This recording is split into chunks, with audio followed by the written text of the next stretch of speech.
Welcome back to the Win Science. मेरे channel का नाम है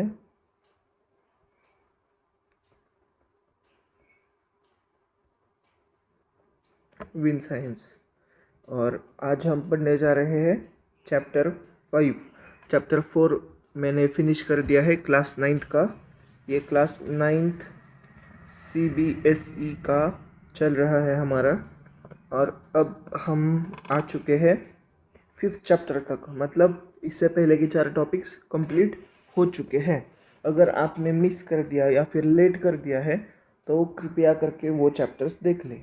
चैनल को कर दे सब्सक्राइब और हम आगे बढ़ते हैं हमारे इस नए टॉपिक के साथ। तो नया टॉपिक स्टार्ट करने से पहले मैं बताना चाहूँगा कि देखिए मैंने इसका कलर थोड़ा ग्रीन ग्रीन कर दिया है क्योंकि ये बायोलॉजी का टॉपिक है। अब आप कहोगे सर बायोलॉजी क्या होता है? तो देखो, अब तक आप EVS पढ़ रहे थे, मतलब एनवायरमेंटल स्टडीज़, मतलब ये आपका साइंस। अब इसमें फिजिक्स, केमिस्ट्री और बायो ऐसे 3 छोटे छोटे डिविजन्स हो जाते हैं ताकि हमें पढ़ने में आसानी हो। तो ये इससे पहले जो टॉपिक्स थे वो थोड़े केमिस्ट्री वाले थे, केमिकल्स वाले थे। अब ये जो टॉपिक्स होने वाले हैं ये थोड़े बायोलॉजी वाले होने वाले हैं। तो ये इनमें तो बहुत ज़्यादा मज़ा आएगा क्योंकि ये मेरा पर्सनली सबसे फेवरेट है बायोलॉजी। फिज़िक्स भी बहुत ज़्यादा पसंद है मुझे। तो चैप्टर का नाम है the fundamental unit of life और अब हम इसकी करेंगे शुरुआत। फिर से बताना चाहूँगा, सब्सक्राइब, थैंक यू। अब let's get into it. While examining the thin slice of cork, Robert Hooke saw that the cork resembled the structure of honeycomb constituting of many little compartments. एक भाई साहब थे जिनका नाम था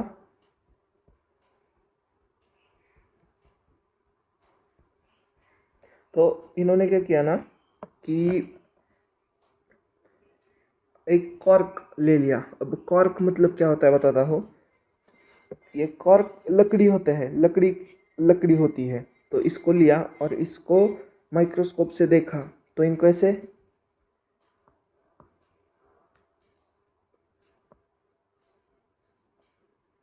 इस तरह से हनीकॉम्ब जैसी चीज़ है, उसके अंदर जूम करके जब देखा इन्होंने माइक्रोस्कोप से तो कुछ इस तरीके से चीज़ें दिखी उन्हें, इस तरीके से। अब मैं यही अगर कंटिन्यू करते जाऊंगा तो मैं भी बोर हो जाऊंगा, आप भी। मुझे तो मज़ा आ रहा है लेकिन आप बोर हो जाओगे। तो आपके अंडरस्टैंडिंग के लिए मैं कुछ इस तरीके से ड्रॉ करके दिखाता हूँ। तो ऐसे कंपार्टमेंट्स दिखने लगे, 1 2 3 4 5 ऐसे कंपार्टमेंट्स। तो cork is a substance which comes from the bark of a tree, मतलब किसी पेड़ का जो स्टेम होता है वो बाहर वाला स्टेम लिया तो उसको कॉर्क कहते हैं। This was in year 1665, 1665। तब हुक ने ये ऑब्जर्वेशन किया सेल्फ डिज़ाइंड माइक्रोस्कोप से।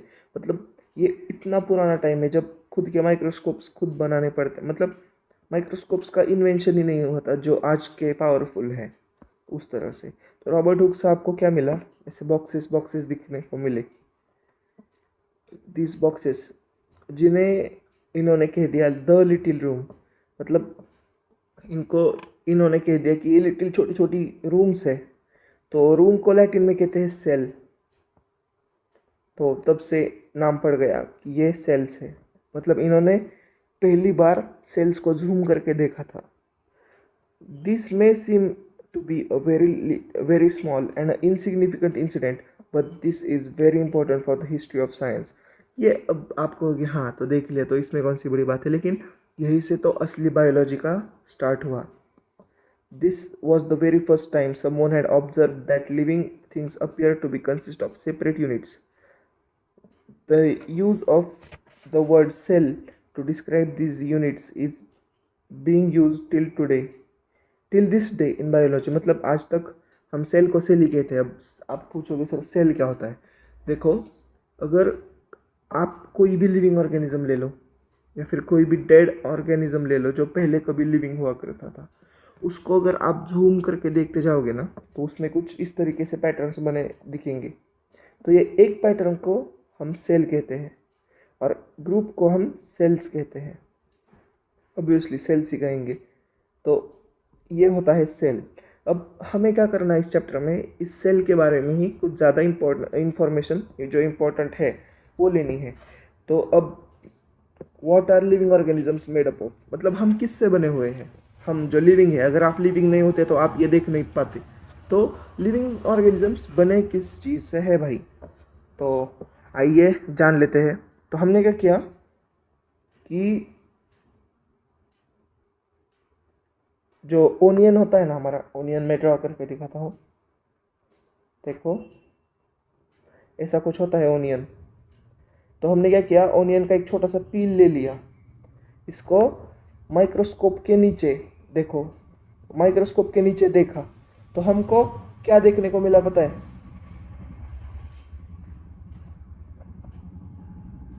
कुछ इस तरीके से चीज़ें हमें छोटे छोटे दिखने शुरू हुई, छोटे छोटे रूम्स दिखने स्टार्ट हुए। इनके अंदर मैं छोटे छोटे सर्कल्स बना रहा हूँ बिकॉज ये आपको इम्पोर्टेंट है। तो ये जो छोटी छोटी चीज़ें दिखी ना, तो ये ओनियन के सेल्स थे। अब आपने क्या किया, एक टूथपिक ले लिया, टूथपिक नहीं, टूथपिक नहीं कह सकते, वो ईयरबड होता है ना, वो ले लिया और उससे अगर आपने आपके गाल के अंदर का छोटा सा मटेरियल स्क्रैप आउट किया ना, मतलब ऐसे खरोच कर ले लिया ना, तो भी आपको भाई कुछ इस तरीके से चीज़ें देखने मिल जाएंगी। अभी आप घर घर पे मत ही करो बिकॉज आपके घर में माइक्रोस्कोप नहीं होगा। अब तो एक और कॉल आ गई थी, लेट्स कंटिन्यू। तो अगर गाल का अंदर वाला पार्ट जो है वो अगर आपने देखा तो वो भी आपको इस तरीके से देखने मिलेगा। तो इसका मतलब क्या है, ये जो बड़े बड़े ऑर्गेनिजम्स है जैसे हम या फिर जैसे ओनियन या फिर कोई जिराफ, तो ये छोटे छोटे छोटे सेल्स से बने हुए हैं, समझ गए। तो ये इस तरीके से कुछ माइक्रोस्कोप होता है। अगर आपको ड्रॉ करने में इंटरेस्ट है तो ये प्लीज़ डायग्राम आप ड्रॉ कीजिए, वरना सिंपल वाला डायग्राम भी ड्रॉ कर सकते हो, मज़ा आएगा आपको, दूसरा कुछ नहीं। तो देखो इस तरीके से दिखेंगे। अब ये सेल्स है और ये न्यूक्लियस है। तो मैं आपको न्यूक्लियस क्या है ये मैं आपको बताता हूँ। देखो हम लोग क्या है, हम लोग एनिमल्स है, हमारे पास ब्रेन है, राइट। हमारा कमांड एंड कंट्रोल किस ऑर्गन से होता है, ब्रेन से होता है। तो इस तरह से एक सेल जो है ना, वो भी कुछ हद तक एक सेपरेट इंडिविजुअल लिविंग ऑर्गेनिज्म है। तो आप कहोगे तो क्या मेरे अंदर लिविंग ऑर्गेनिज्म से, यस आपके अंदर भी लिविंग ऑर्गेनिज्म से। तो इनका जो ब्रेन है ना, इस ब्रेन का काम कंट्रोल एंड कोऑर्डिनेशन का काम करता है हमारा न्यूक्लियस। अब आगे बढ़ते हैं, मैं आपको बताते जाऊंगा, वैसे वैसे चीज़ें क्लियर होंगी। तो what are these structures? These structures look similar to each other. Together they form a big structure like onion bulb. मतलब ये छोटी छोटी सी चीज़ें बनकर बड़ा सा ओनियन ही बना देते हैं। You find from the activity that onion bulbs of different sizes have different small structures visible under microscope. मतलब माइक्रोस्कोप के नीचे दिखने जैसी चीज़ें हैं।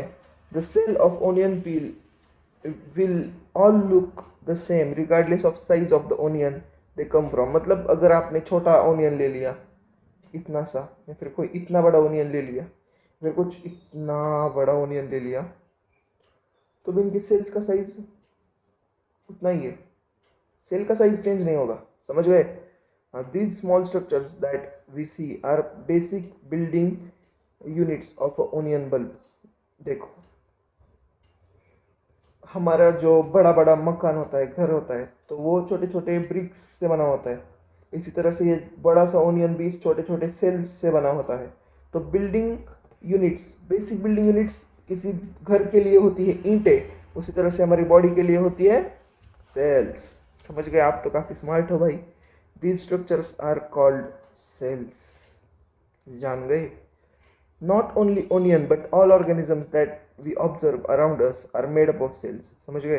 However there are also single cells that live on their own। मतलब कुछ लोग होते हैं जो सिंगल रहना पसंद करते हैं, तो वैसे भी लोग होते हैं जिनको सिंगल रहना पसंद है। तो मतलब ये इंडिपेंडेंट भी जी सकते हैं, इंडिपेंडेंट मर सकते हैं। समझ गए? तो ऐसा इंडिपेंडेंट जी सकते हैं और इंडिपेंडेंट मर सकते हैं। Cells were first discovered by Robert हुकी साहब, Robert Hooke in 1665. He observed the cell in a cork slice with the help of primitive microscope.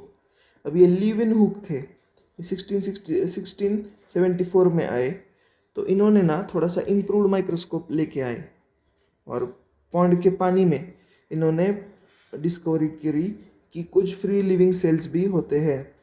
Way free living cells जो होते हैं ना, इन्हें हम बैक्टीरियाज भी कहते हैं। बैक्टीरियाज आखिरकार सेल्स ही होते हैं, समझ गए?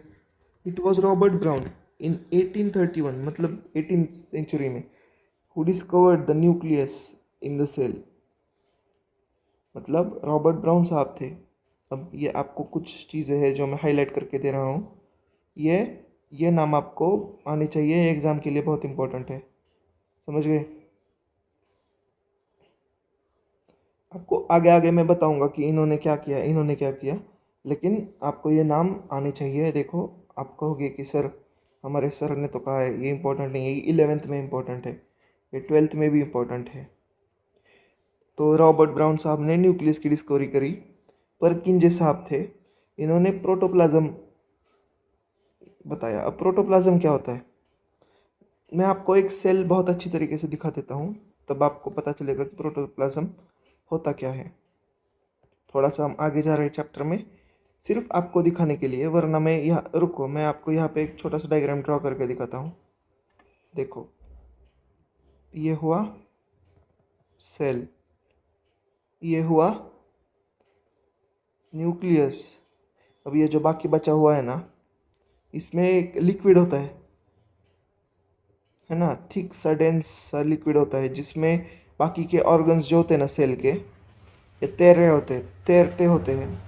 तो इसको हम कहते हैं प्रोटोप्लाज्म, समझ गए? तो इसका डिस्कवरी किया था परकिंजे साहब ने, समझ गए? इन्वेंशन नहीं, डिस्कवरी किया था।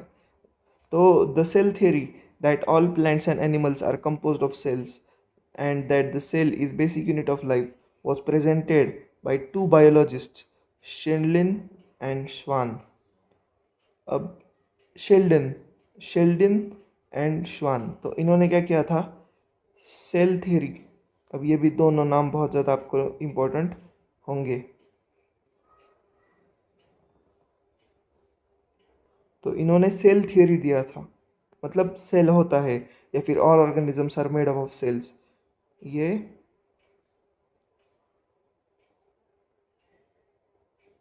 सेल थ्योरी दोनों ने मिलके दिया था। फिर इनको पूछा गया कि भाई ठीक है, सेल्स होते तो है, तो फिर अब नए सेल्स कैसे आएंगे? अब फिर से ये श्वान और शेंडलिन साई भाई साहब कन्फ्यूजन में पड़ गए। अब इसका तो जवाब नहीं मालूम था, तो हमारे भाई साहब आए, विरचाव या फिर विरकाव। विरकाव साहब ने क्या कहा कि सेल्स जो होते हैं वो प्री एग्जिस्टिंग सेल्स से आ जाते हैं, मतलब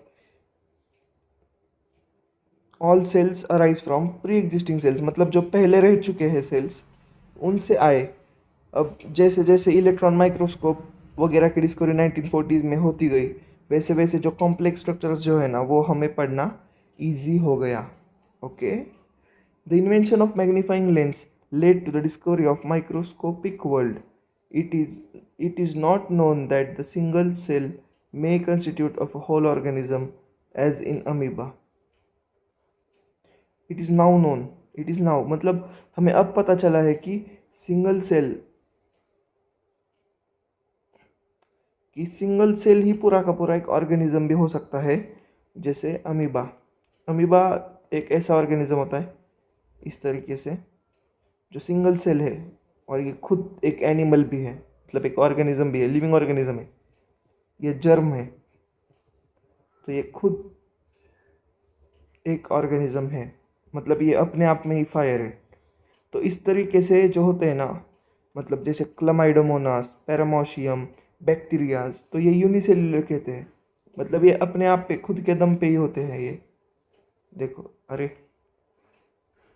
देखो, कुछ इस तरीके से बैक्टीरियाज होते हैं, इस तरह से इनका न्यूक्लियस होता है, और ये अकेले रहते हैं, खुद के दम पे होते हैं, तो इनको यूनिसेल्युलर कहा जाता है। अब कुछ लोग होते हैं जो ग्रुप में रहते हैं, जैसे हम लोग, हम कई 100 मिलियन बिलियन सेल्स से बने हुए हैं, तो हम लोग हैं मल्टी सेल्युलर ऑर्गेनिजम्स।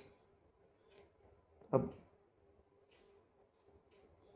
अब आप पूछोगे सर मुर्गी पहले आई या अंडा पहला आया, तो ऑब्वियसली इसी तरह से आप कहोगे सर मल्टी सेल्युलर पहले आया है सिंगल सेल वाले, तो सिंगल सेल वाले पहले आए।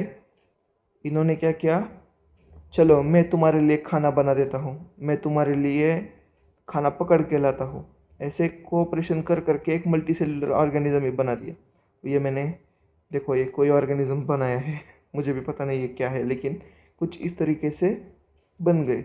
अब डिफरेंट टाइप ऑफ सेल्स होती है, तो मैं आपको कुछ बेसिक बेसिक सेल्स दिखा देता हूँ जो हमारे अंदर है। देखो ये मसल सेल है, ये खून वाली सेल्स है, ये ओवम है मतलब, और ये स्पर्म है। तो ये दोनों जब मिल जाएंगे ना तो एक बेबी फॉर्म होगा, मतलब ये दोनों मिलकर एक नए बड़े से सेल को जन्म देंगे और उससे बेबी आएगा। ये फैट सेल है, मतलब ये रिप्रोडक्शन में हेल्प करने वाले सेल से। ये फैट सेल है, मतलब इससे आप मोटे दिखते हो, रुको ऐसे ऐसे दिखने लगते हो ऐसा, तो ये फैट सेल्स है, ये जो यहाँ पे हो जाती है। अब ये जो है ना, ये हड्डी वाला सेल है। हड्डी में ड्रॉ करके दिखाता हूँ आपको, क्योंकि आपको क्या पता हड्डी कैसे होता है ना। देखो इस तरह से हड्डी वाला सेल है, समझ गए। Next, the shape and size of cells are related to the specific function they perform. VIMP मतलब वेरी इंपॉर्टेंट। तो देखो फैट का सेल ऐसा मोटा क्यों है, इसको मोटा मोटा चिढ़ाते इसलिए मोटा नहीं है, इसका फंक्शन है स्टोरेज करना, STORAGE, स्टोरेज करना, इसलिए ये मोटा है। मतलब इसका जो साइज़ और शेप है ना वो इसके फंक्शन पे अवेलेबल है। अब आप पूछोगे सर ये सेल रह गया, इसका क्या यूज़ है, ये तो कोई डायन दिख रही है, तो बच्चों ऐसा नहीं है। ये जो सेल है ना, ये जिस तरह से हमारे घर में लाइटिंग होता है ना, लाइटिंग का स्विच बोर्ड होता है और बीच में से वायर्स जाती है और लाइट है, पंखा है, तो ये वायर है हमारे बॉडी का। ये क्या करता है, हमारे ब्रेन से सिग्नल्स लेता है और हमारे सारे के सारे एक्शंस में हेल्प करता है, तो इसको नर्व कहते हैं, नर्व सेल्स। आई होप यहाँ तक कोई भी डाउट नहीं है, कोई भी डाउट होना ही नहीं चाहिए, मैं इतना अच्छा पढ़ा लेता हूँ ऐसा लगता है मुझे। कमेंट्स में बता दीजिएगा अगर कोई प्रॉब्लम हो तो। Some cells like amoeba have changing shapes. अब देखो अमीबा आप ऐसे ड्रॉ करो, ये भी अमीबा है, ऐसे ड्रॉ करो, ये भी अमीबा है, ऐसे ड्रॉ करो, ये भी अमीबा है। लेकिन हमारा मसल सेल है ना वो हमेशा ऐसे ही रहता है, हमेशा स्ट्रेच्ड ऐसे रहता है। तो आप पूछोगे ऐसा क्यों, ये भेदभाव क्यों, तो ये भेदभाव नहीं है, ये फंक्शन के बेसिस पे है। अब ये ऐसा फ्रीली मूव होता है क्योंकि इसको खाना पानी ढूंढना पड़ता है, तो इसलिए इसको अपने बॉडी पार्ट्स फैलाने पड़ते हैं, इसको नहीं, इसको सिर्फ स्ट्रेच करना है खुद को, समझ गए। In some cases small shape could be more और less fixed, peculiar for particular type of cells. मतलब देखो कई पर्टिकुलर टाइप ऑफ सेल्स के लिए ना ऐसा शेप ऐसा ही होना चाहिए। आरबीसीज देखो, आरबीसीज ऐसी होती है, तो ये छोटी छोटी गोल गोल ही होंगी, इनमें कुछ ऐसा मतलब चेंज शेप में नहीं आएगा जब तक आपको कोई डिसीज नहीं है, समझ गए। नेक्स्ट, इन सम, हाँ ये हो गया। जैसे नर्व सेल है ना, इसका भी टिपिकल एक शेप है, वैसा ही रहेगा, ये यहाँ वहाँ बाउंस नहीं करेगा या फिर यहाँ वहाँ डिफॉर्मेशन नहीं दिखाएगा, मतलब शेप में चेंज नहीं आएगा। Each living cell has the capability to perform certain basic functions that are characteristic to all living organisms. मतलब आपने घुटने वाला सेल ले लिया, आपने दिमाग वाला सेल लिया, आपने हार्ट वाला सेल लिया, कुछ फंक्शंस ऐसे हैं जो बेसिक है, जो हर सेल करता है ताकि हमें पता चले कि भाई ये लिविंग है। तो कौन सी ऐसी है, पहली है रेस्पिरेशन, दूसरा है खाना खाना, राइट, उसको अगर जिंदा रहना है तो खाना खाना पड़ेगा। तीसरा चीज़ वेस्ट को बाहर भेजना खुद से, ये भी एक बहुत इंपॉर्टेंट कैरेक्टरिस्टिक है। और चौथा, अब बताओ, किसी भी एक्शन को रिस्पॉन्ड करना। देखो, हम लिविंग ऑर्गेनिज्म से हमें अगर कोई थप्पड़ मार दे तो हम उस पर 2 थप्पड़ देंगे, राइट, या फिर 1 देंगे। तो मतलब अगर कुछ चेंज आता है तो हम रिस्पॉन्ड करेंगे। तो इसी तरह से हर सेल हमारा रिस्पॉन्ड करता है उसके एनवायरनमेंट के चेंज को। अगर आप लिविंग नहीं, अगर आप डेड होते तो आपके सेल्स रिस्पॉन्ड नहीं करते। समझ गए? We know that there is a particular division of labor in multicellular organisms, ये लिख लो, ये बहुत इंपॉर्टेंट है, such as human beings. This means that different parts of human body perform different functions. अब आप कहोगे सर इसका मतलब क्या है, तो मैं आपको सिंपल भाषा में बताना चाहूँगा। देखो, हमारे जो बाइसेप्स ट्राइसेप्स है, इनका काम क्या है? सिर्फ रिलैक्स और कॉन्ट्रैक्ट होना ताकि हमारी मूवमेंट हो सके। हमारे ब्लड वेसल्स का काम क्या है? सिर्फ ब्लड में फ्लो होना नहीं, या फिर कुछ कट जाए तो बाहर आना, ये नहीं है। हमारे ब्लड सेल्स का इम्पोर्टेंस है कि blood cells help in transport of food and oxygen to other cells. तो मतलब ये ट्रांसपोर्ट में आरबीसीज काम करती है। इसी तरह से हमारे जो वाइट ब्लड सेल्स है, उनका काम है कि प्रोटेक्ट करना, कुछ बाहर से कोई आ जाए बॉडी के अंदर तो उनसे प्रोटेक्शन देना। तो डिवीजन ऑफ लेबर होता है, मतलब एक काम पूरा का पूरा सेल को नहीं करना पड़ता, ये इंटरडिपेंडेंट हो जाते हैं एक दूसरे पर कुछ ना कुछ काम के लिए। मतलब मसल जो है ये बॉडी को यहाँ वहाँ घुमाएगा या फिर जंगल में दौड़ाएगा, तभी तो हमारा जो खून है उसमें कुछ खाना आएगा। इसी तरह से हमारा डाइजेशन वाले, मतलब डाइजेस्टिव सिस्टम वाले सेल्स का काम है कि भाई डाइजेशन करना, तो वो डाइजेशन करेंगे, सिर्फ वही काम करेंगे जो इनको ज़रूरत है। हमारे अगर लंग्स कह दे नहीं आज से हम आपको फूड देंगे, तो नाक में खाना डालना पड़ेगा, नहीं, ऐसा नहीं होता। तो इनमें डिवीजन ऑफ लेबर हमें मिलता है। डिवीजन ऑफ लेबर हमें सिंगल सेल्स में भी मिल जाता है। In fact such cells such cell has gotten certain specific components within it known as cell organelles। मतलब हमारा जो एक अलोन सिंगल सेल जो है ना, सिंगल रहने वाला सेल, तो वो भी डिवीजन ऑफ लेबर शो करता है। तो उसमें ना हमारे अंदर देखो, अगर मैं एक ह्यूमन बॉडी का बात करूँगा तो ह्यूमन बॉडी में आपको क्या देखने को मिलता है कि भाई एक लंग है जो ब्रीथ कर रहा है, एक हमारा स्टमक है जो डाइजेस्ट कर रहा है। इसी तरह से ना हमारा एनर्जी भी बन रहा है खून में, तो ऐसी चीज़ें होती है। तो जो एक अकेला रहने वाला सेल है ना, उसमें भी ऑर्गेनेलीज होते हैं। हमने जैसे ऑर्गन्स होते हैं उसी तरह से उनमें ऑर्गेनेलीज होते हैं। ऑर्गेनेलीज की मदद से ये इंडिपेंडेंटली जी लेता है।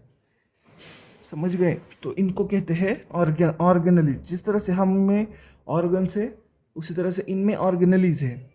अब आप कहोगे सर मुझे कुछ बता दीजिए ऑर्गेनेलीज के बारे में।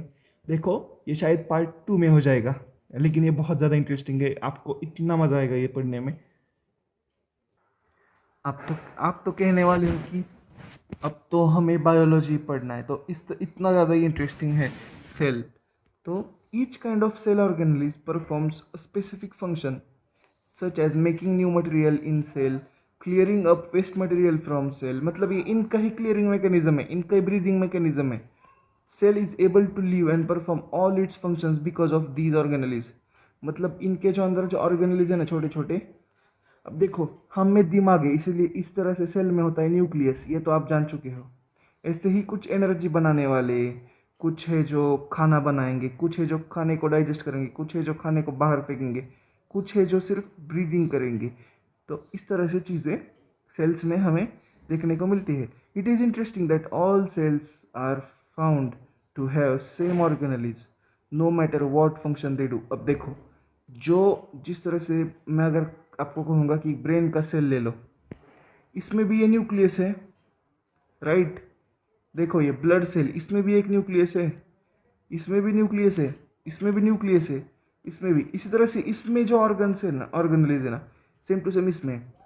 जिस तरह से आपके दोस्त में अगर किडनी 2 है तो आप में भी 2 किडनीज होंगी, 2 किडनीज, आपके दोस्त में भी 2 किडनीज, आप में 2 लंग्स, उसमें भी 2 लंग्स। तो इस तरह से इसमें जितने हैं उतने ही इसमें होंगे। नंबर ऊपर नीचे हो सकता है, या फिर शायद आपने किडनी डोनेट कर दी या फिर आपके दोस्त ने किडनी डोनेट कर दी, तो उस तरह से नंबर्स चेंज हो सकते हैं, लेकिन होते तो ज़रूर है वो, वरना ये सेल लिविंग ही नहीं हो पाएगा। समझ गए? अब क्वेश्चन है who discovered cells and how, जिसका जवाब मैं पहले ही दे चुका हूँ। Why the cell is called a structural and functional unit of cell of life, इसका भी जवाब मैं पहले ही दे चुका हूँ। ये हर ऑर्गेनिज्म इनसे ही बना हुआ है, सेल से। What is cell made up of, what is the structural organisation of cell, ये है हमारा नया सब टॉपिक, TOPIC। तो what is cell made up of, तो अब आप पूछोगे सर ये सेल्स कैसे बने होते हैं, किससे बने होते हैं, सेल के अंदर क्या होता है। तो इसके लिए ना मैं आपको एक डायग्राम दिखाई देता हूँ। चलो थोड़ा सा नीचे जाना पड़ेगा हमको, लेकिन मैं आपको एक डायग्राम छोटा सा ओवरव्यू आपको दिखा देता हूँ ताकि आप में कोई डाउट ना रहे। देखो बच्चों, ये होता है एक एनिमल का सेल, या फिर प्लांट का भी सेल इसी तरह से होता है। अब आपको क्या करना है इससे, आपको सिर्फ मैं जो बता रहा हूँ वो जानना है। आपको यहाँ तक रीड करना हो तो रीड कर सकते हो अगर आपको इंटरेस्ट है तो। अगर आप मेरे जैसे हो तो कोई प्रॉब्लम नहीं है। मैं जो आपको बता रहा हूँ वो आपको सिर्फ शांति से सुनना है। देखो जो मैं अब तक ऐसे ड्रॉ कर रहा था ना, कुछ इस तरीके से, और बीच में न्यूक्लियस होगा। देखो बीच में ये न्यूक्लियस है कि नहीं? बोलो यस और नो, बोलो हाँ या ना, चिल्लाओ जोर से घर में, कोई प्रॉब्लम नहीं है। देखो ये बाहर का जो है ना, इसको मेम्ब्रेन कहते हैं, प्लाज्मा मेम्ब्रेन। प्लाज्मा मेम्ब्रेन मतलब क्या? प्लाज्मा के जिसके अंदर प्लाज्मा है उसको हम प्लाज्मा मेम्ब्रेन कहते हैं।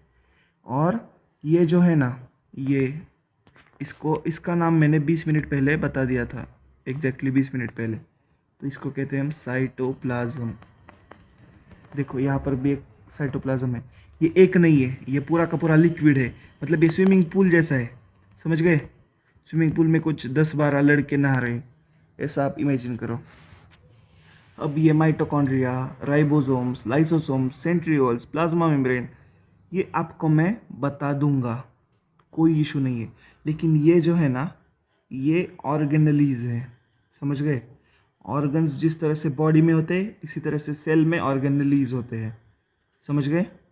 अब हम ऊपर चलते हैं ताकि आपको मैं अच्छे से प्यार से पढ़ा सकूं, सुकून से, ताकि आपको लगे कि भाई हाँ मास्टर को कुछ तो आता है। We saw above that the cell has special components called as organelles, जो मैंने अभी 2 सेकंड पहले दिखाई है।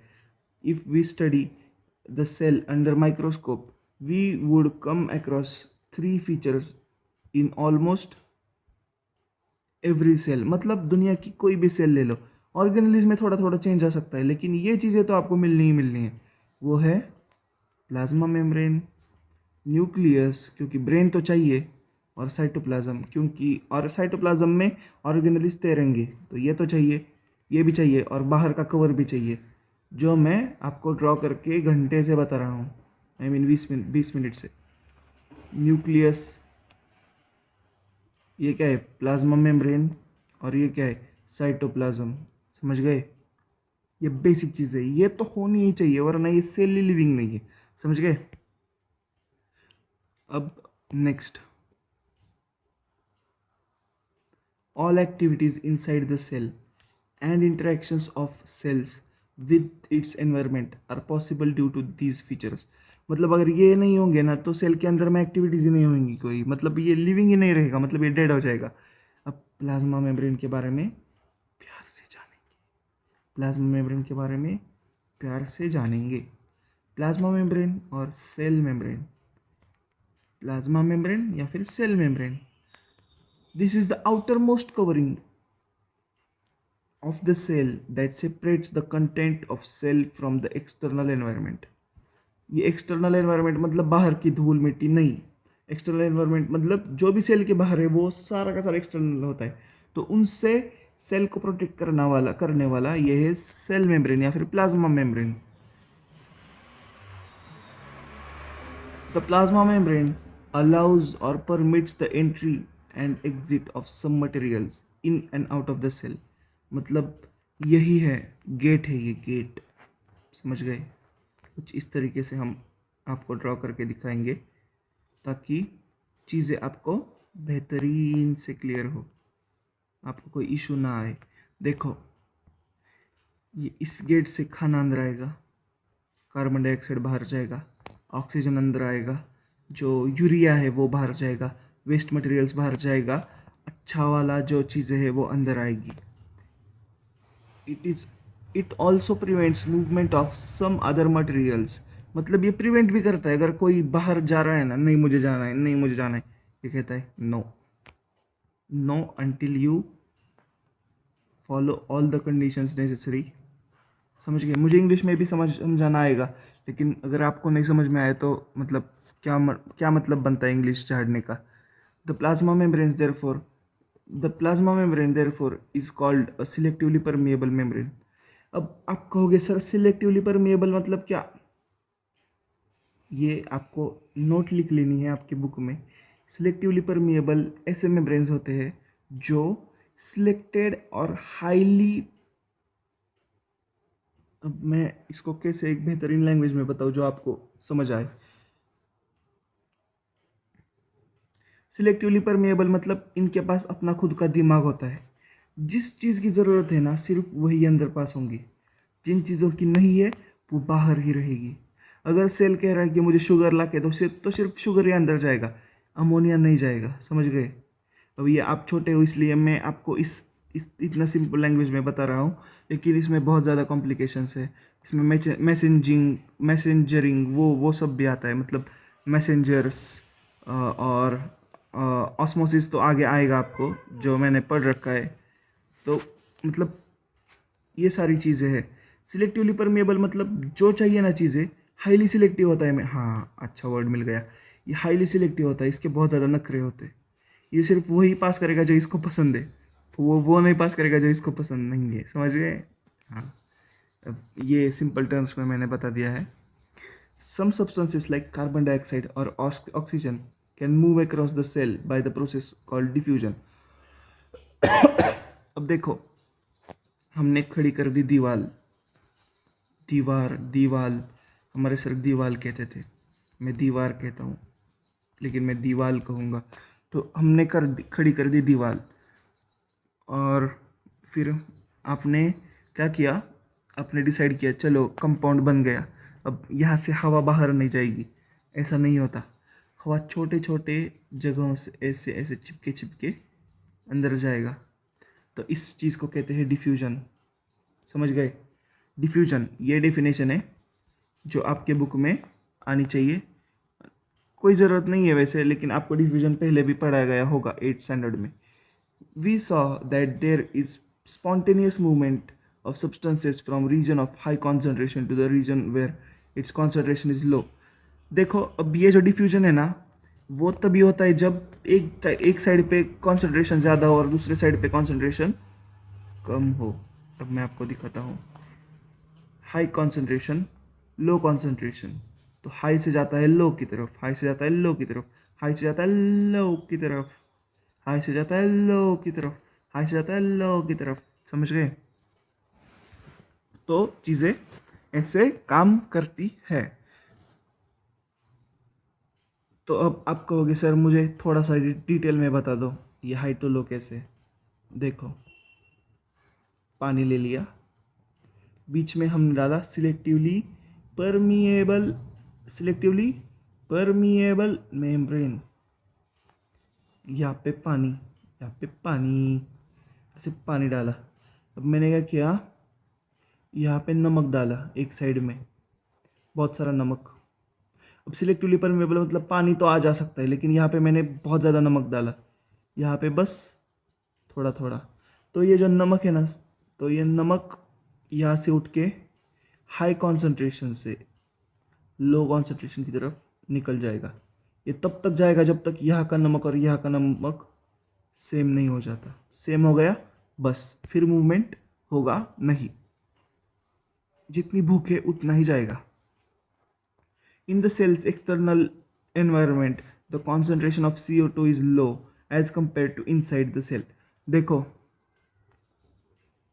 क्या होता है ना, एक सेल है हमारा, तो आप पूछोगे सर CO2 बाहर कैसे है, क्या हम लात मार के सेल बाहर निकलता है क्या? नहीं, यहाँ पे नेचुरली हमारे हवा में ना CO2 कम ही होता है, मतलब कम होता है।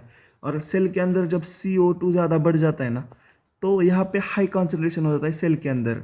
देखो कॉमन थिंग है बहुत ज़्यादा, हाई कॉन्सेंट्रेशन, बाहर होता है लो कॉन्सेंट्रेशन। हमने क्या पढ़ा? High to low, high to low, high to low, high to low, high to low. समझ गए? तो इसी तरह से चीज़ें काम करती है। As soon as there is difference, रुको as soon as there is difference of the concentration of CO2 inside and outside the cell, CO2 moves out. Simple, इसी तरह से बाहर आता है, इसी तरह से लंग्स से भी बाहर आता है CO2 from region of high concentration to the region of low concentration outside the cell by process of diffusion, जो हमने यहाँ पे एक्सप्लेन मैंने कर दिया है। सिमिलरली ऑक्सीजन हवा में ज़्यादा होता है, सेल में कम होता है, तो ऑक्सीजन यहाँ से यहाँ पे आ जाता है। Diffusion plays an important role in gaseous exchange between the cells as well as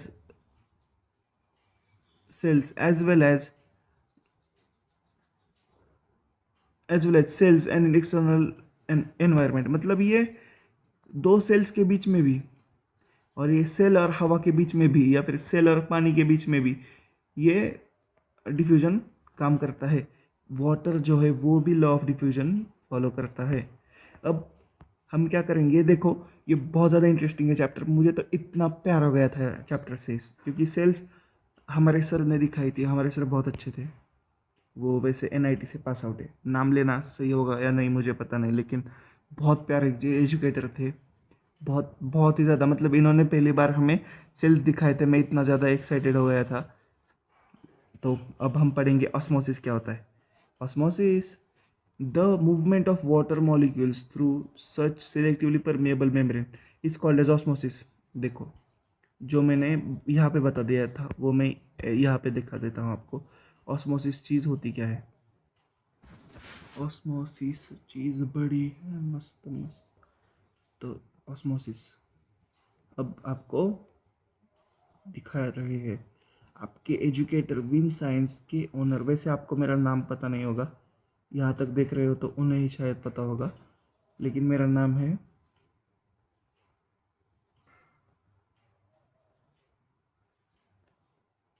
अब आपको होगी सर ये क्या लिख दिया,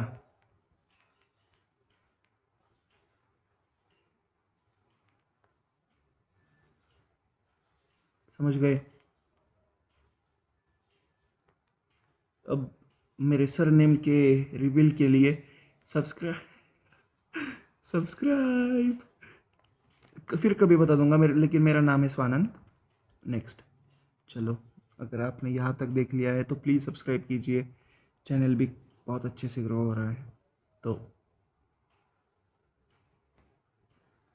फिर से हमने लगा दी सिलेक्टिवली परमेएबल मेम्ब्रेन। अब हमने क्या किया पता है, यहाँ पे जूस डाल दिया।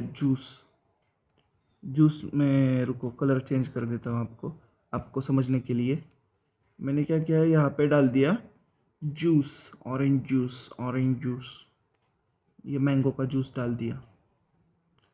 और यहाँ पे मैंने डाल दिया वाटर।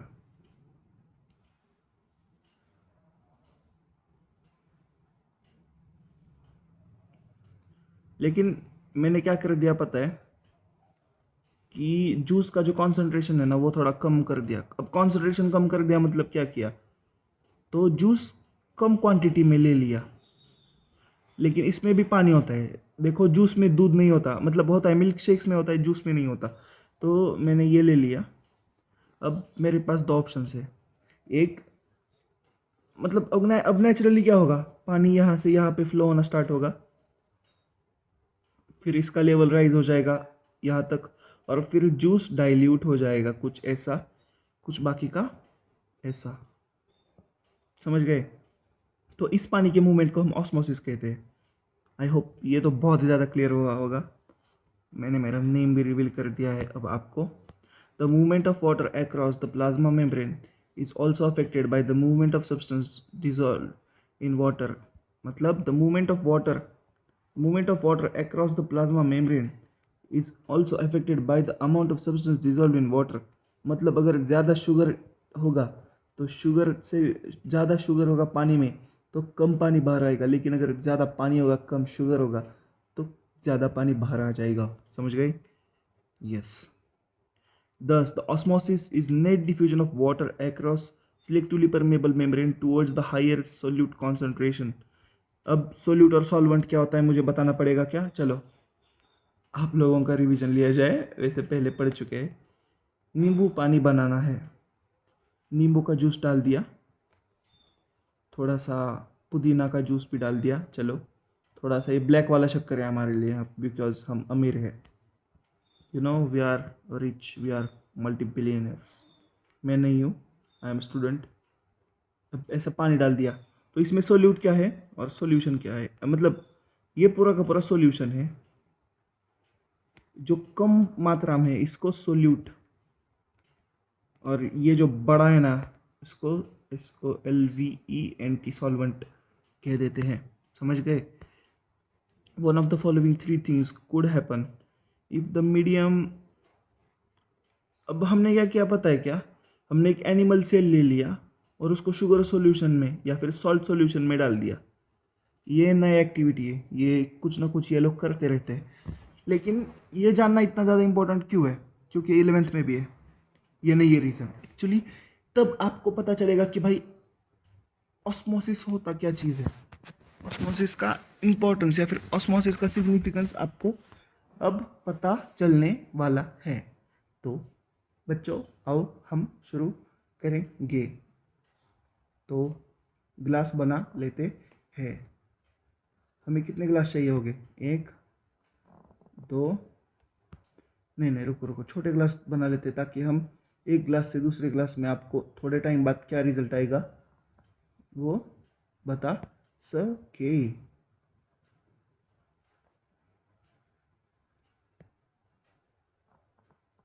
मुझे बहुत पसंद है पढ़ाना आप लोगों को, because science has always been an important part of my life. तो देखो हमने इसमें सॉल्यूशन डाल दिया सॉल्ट का, ब्लू कलर से आप अब हमारा होगा सॉल्ट का सॉल्यूशन, समझ गए। मेरा ड्राइंग कुछ ज़्यादा ही अच्छा है इसलिए आप थोड़ा एडजस्ट कर लीजिए, एडजस्ट मत कीजिए, मैं आपको अच्छे से ड्रॉ करके दिखाऊंगा। तो पहले क्या किया हमने, 3 चीज़ें कर ली हमने। एक, अगर मीडियम में ज़्यादा वाटर कॉन्सेंट्रेशन है, मतलब मीडियम में, मतलब जिसमें सेल, अब हमने एनिमल सेल डाल दिया, तो अब मीडियम में अगर ज़्यादा सॉल्यूशन है ना, मतलब ज़्यादा वाटर का हाई कॉन्सेंट्रेशन है, वाटर ब्लू से डालते हैं हम, अगर हाई कॉन्सेंट्रेशन है तो क्या होगा high to low, high to low. तो थोड़ी देर बाद हमें क्या होगा, सेल मोटू स्वेल हो जाएगा। देखो ओवरऑल सेल के अंदर पानी चला जाएगा नहीं, आज कमाएगा, लेट्स फोकस। तो सेल के अंदर जाएगा पानी ऐसे, और ये सेल मोटू हो जाएगा, स्वेल अप हो जाएगा। इसी तरह से अगर दोनों में सेम कॉन्सेंट्रेशन है, देखो सेम कॉन्सेंट्रेशन, तो थोड़ी देर बाद जैसे थे वैसे ही रहे सेम, इसको कहते हैं आइसोटोनिक सॉल्यूशन। अब ये भी नया टॉपिक है, हाइपोटोनिक सॉल्यूशन। हाइपोटोनिक सॉल्यूशन मतलब क्या, जिसमें पानी का कॉन्सेंट्रेशन पहले से बहुत ज़्यादा है, समझ गए। तो इसको हम कहते हैं हाइपोटोनिक सॉल्यूशन। आइसोटोनिक मतलब उतना ही कॉन्सेंट्रेशन है पानी का जितना कॉन्सेंट्रेशन है सेल के अंदर पानी का। अब इसी तरह से हाइपरटोनिक भी होते हैं, जिसमें पानी का कम कॉन्सेंट्रेशन होता है, मतलब यहाँ पे लो कॉन्सेंट्रेशन होगा, और जो एनिमल सेल है इसमें हाई कॉन्सेंट्रेशन होगा तो पानी कैसे जाएगा, high to low, high to low, तो सेल क्या हो जाएगा, ऐसा दुबला पतला हो जाएगा। तो इस टाइप के सॉल्यूशन को कहते हैं हम हाइपोटोनिक सॉल्यूशन। एंड जो सेल हो जाएगा इसको श्रिंक कहते हैं। श्रिंक मतलब क्या, ओरिजिनल शेप से थोड़ा छोटा हो जाना, पिचक जाना, तो इसको श्रिंक हो जाता है। तो सेल से बाहर पानी निकल जाता है और ये सेल श्रिंक हो जाता है। दस osmosis is a special case of diffusion. देखो ये याद कर लो, थ्रू सिलेक्टिवली परमेबल मेम्ब्रेन। समझ गए, मतलब ये ऑस्मोसिस डिफ्यूजन ही है, बस सिलेक्टिवली, मतलब ऐसे मेम्ब्रेन से है जिसको दिमाग है खुद का। दिमाग ऐसा नहीं होता, दिमाग ऐसे होता है ना, राइट, ब्रेन, तो दिमाग है खुद का। समझ गए, मेरी ड्राइंग कुछ ज़्यादा ही खास है। Thank you for your compliments. अब हम इस टॉपिक के एंड तक आ गए हैं, लेकिन ये छोटा सा एक, देखो ये इतना सा पढ़ना है ताकि आपको क्या होगा ना, समझ में बहुत ज़्यादा आएगा। अब हमने 2-3 बहुत इंपॉर्टेंट कंसेप्ट पार कर लिए, जैसे ऑस्मोसिस हो गया, डिफ्यूजन हो गया। तो आपको क्या करना है, इस टॉपिक को फिर से एक बार 1.5x पे देखना है। अब हम ये पढ़ेंगे और इसके बाद मैं आपको जो करना है वो बताऊंगा।